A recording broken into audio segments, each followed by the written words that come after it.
Hello and welcome to Natural English with Sarah. Today I have a very special guest with me, very special to me anyway. It's my husband, Steve. Hello. The first question is, what would be your perfect weekend? I think for me it would involve a lot of hiking in a region with a lot of hills or mountains, summer sun, and possibly some coastal scenery as well. How about you?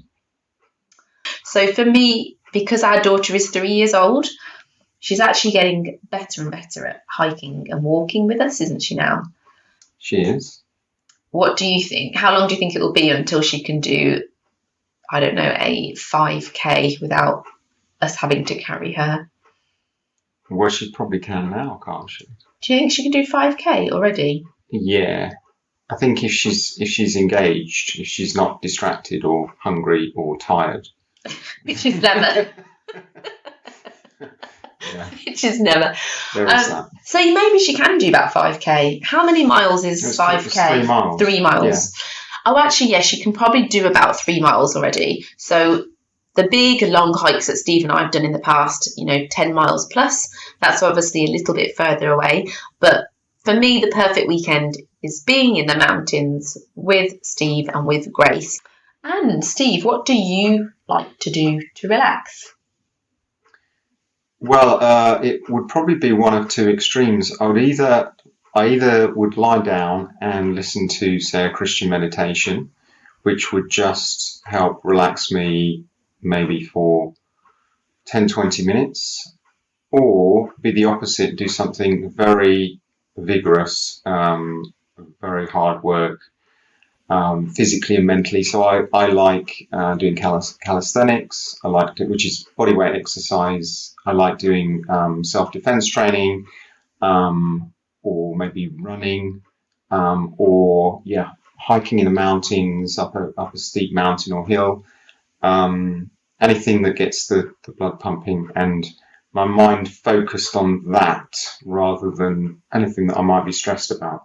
Scuba diving or skydiving?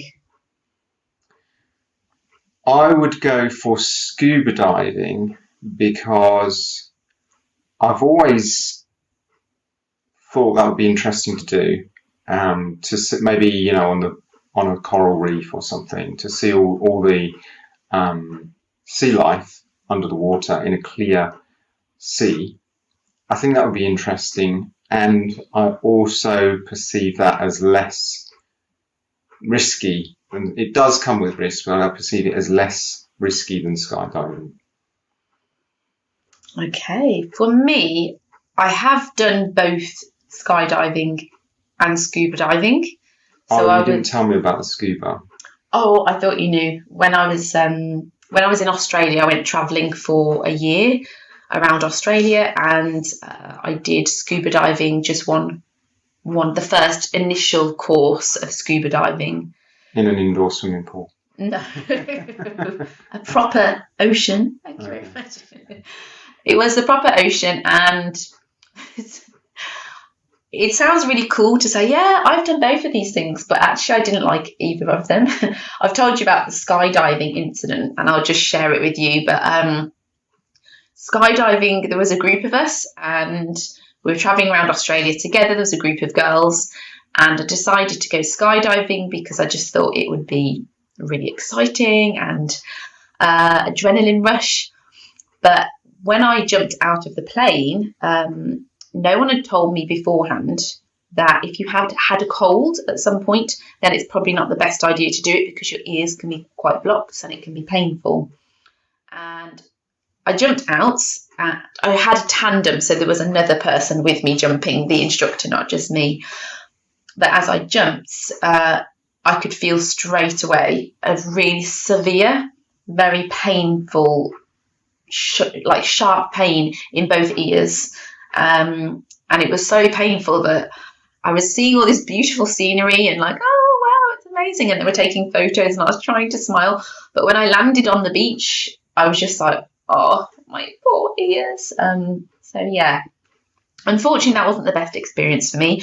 And scuba diving was really interesting, but I was very anxious when I was under the water because I constantly kept thinking about the fact that I had to breathe through the mask and I couldn't relax.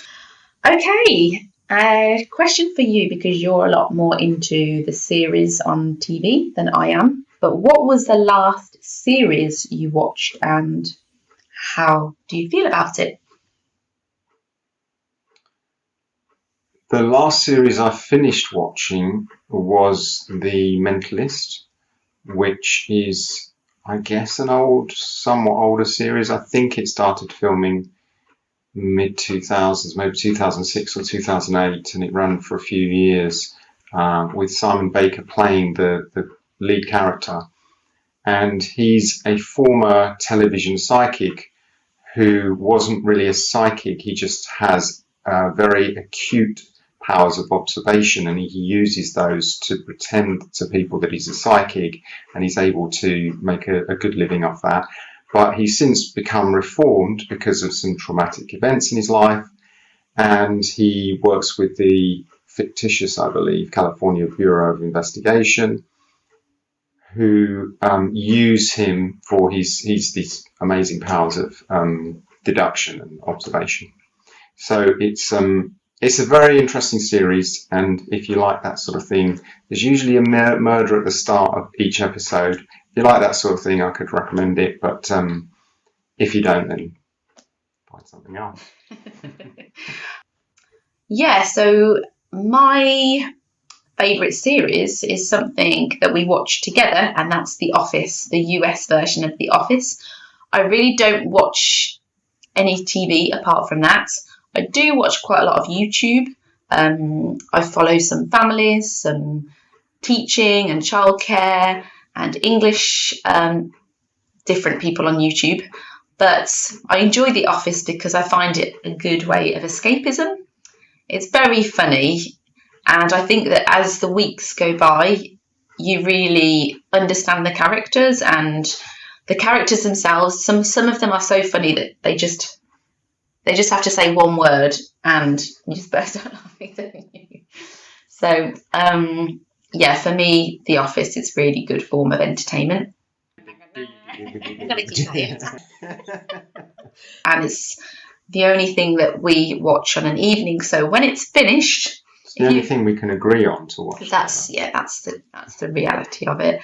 If you can think of anything, if you recommend anything for us to watch after The Office finishes, then please let us know in the comments below. Okay, let's go to our final question. Glass half full or glass half empty? And if you don't know what that means, I'll just quickly explain. Do you want to explain what it means? It means that if you have a glass of liquid and it's only half full of the liquid. Is this a trick question? It's not. Actually, it's hard to explain. I'm glad you do. If you've got a litre, let's say you have a litre glass and it has half a litre of liquid in it, then an optimist would say that the glass is half full and a pessimist would say that the glass is half empty. I would say that you have half a litre of liquid in a litre glass. Yes, indeed. So basically, if you are a glass half full person, then you are somebody that is positive and optimistic. You have a very bright outlook on life. And if the glass is half empty, then you are the opposite of that. So you are a pessimist and you have more of a depressing, gloomy look on life. So which one are you? I think it depends on how well I've slept, what the weather's like, and what I'm getting up to do in the morning. So, in light of that, which are you, glass half full or glass half empty? What do you think I'm going to say? I think you're going to say glass half full. Yes, I am. Yeah, I'm definitely positive, optimistic, so more of the half full person. I think when I was younger, I was even more the glass half full, and I never really understood people who saw things a bit differently. But as I've got older, with life experiences and just general circumstances that happen in life, then I think I've become a bit more in the middle, but generally the glass is half full. Brilliant. So thank you, Steve, for sharing this interesting conversation with me today. Thank you. And let me know what topic of conversation. Blah, blah, blah. Did you say condensation? Yeah. Well, we can talk about condensation as well. And if you like this video, please I hate this bit because it just sounds like a typical YouTuber. It's so annoying. If you like, you can do it. Like and subscribe or hit this button. I'm just going to say it naturally. If you enjoyed our conversation today, then please like and subscribe or follow. And if you have any other topics of conversation that you would like us to talk about or chat about, then please let me know in the comments. Have a lovely day. Bye. Bye.